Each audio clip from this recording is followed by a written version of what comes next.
مخکې ورځو کې څه زنانه ماله دلته رالي، یو جنۍ راوسته، زه د چا نوم نه علم، خو زه اصلاحي میسیج ورکول غواړم چې زموږ نورې خویندې میندې، زموږ نور نوجوانان د دې لوی نقصان نه بچ شي. نو زما محترمو هغه جنۍ دومره شرمول لا اخستی و، پلانکې هلک مې خوښ دی، که هغې له مې نه ورکوي والله ځانم وژنم، دا کوم هغه کوم، تاسو هم شرموم تختمه. پلار غریب یې راته په ژړا شو، خویندې په ژړا شوي. قاري چې موږ عزتداره خلک یو، دا مو شرمۍ لګیا دی.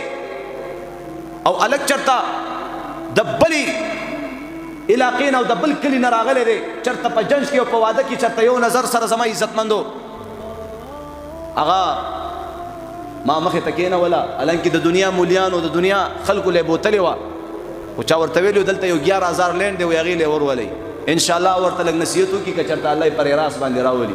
زموږ خبره انشاءالله د الله په فضل سره، فکر نبی جس کے سینے میں ہے جہاں بھی مرے وہ مدینے میں ہے، فکر نبی جس کے سینے میں نہیں وہ مدینے میں مرے وہ مدینے میں نہیں. هغه فکر سره مې ورسره یو څو خبرې شروع کړي، ورته یم خورې واوره، کلاو غوږونو باندې واوره، خوښه ستا ده، مشوره زما ده. زه درته ویم چې دغه نقصانات به ستا مخې ته راځي، دغه رونه دې ناست دي، دغه مور دې ناسته ده، پلار دې ناست دی، خویندې دې ناستې دي، بلکل نن به فیصله وشي، تا به دې هلک له ورکړي. خو دا راته ووایه چې سبا د خاوند په کور کې پتا هر رقم تکلیف و، هر رقم ظلم او زیاتې تا سره کېدو، بیا به تا سره پلار نه ودرېږي، مور به در سره نه ودرېږي، رونه به در سره نه ودرېږي، خاندان به در سره نه ودرېږي. وجه څه ده؟ تا په خپله خوښه واده کړی، ته وایې پلار نه پوهېږي، مور نه پوهېږي، ته پوهېږي، بس بلکل صحیح ده. یو خبره.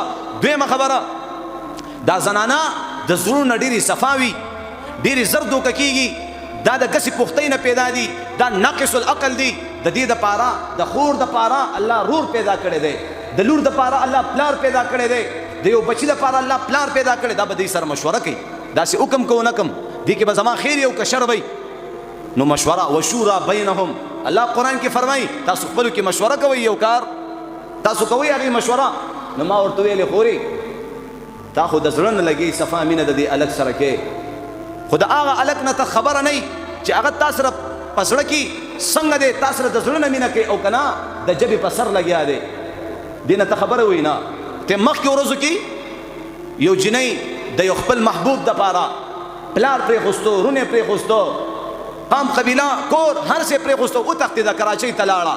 هغه هلک په کراچۍ کې کرایي کور وله ونیولو، او زما عزتمندو دا جنۍ په هغه کرایي کور کې دېره کړله. یو میاشت بعد هغه هلک د هغه کور نه وتښتېدو او هغه جنۍ غریبې تنې تنها په هغه کور کې پرېښوسته. ما ورته ویلي چې لاس مات شي غاړې له راځي. زما محترمو یو میاشت بعد دا جنۍ غریبه د هغه هلک پسې ګرځي، خپل خاوند پسې ګرځي، وګرځېده هلک یې پیدا نه کو، د هغې نه پس را روانه شوله او زما عزتمندو خپلې علاقې ته راغه، خپل کور ته راغه، په خپل بیټک کې د یو کټ لاندې پټه شوله.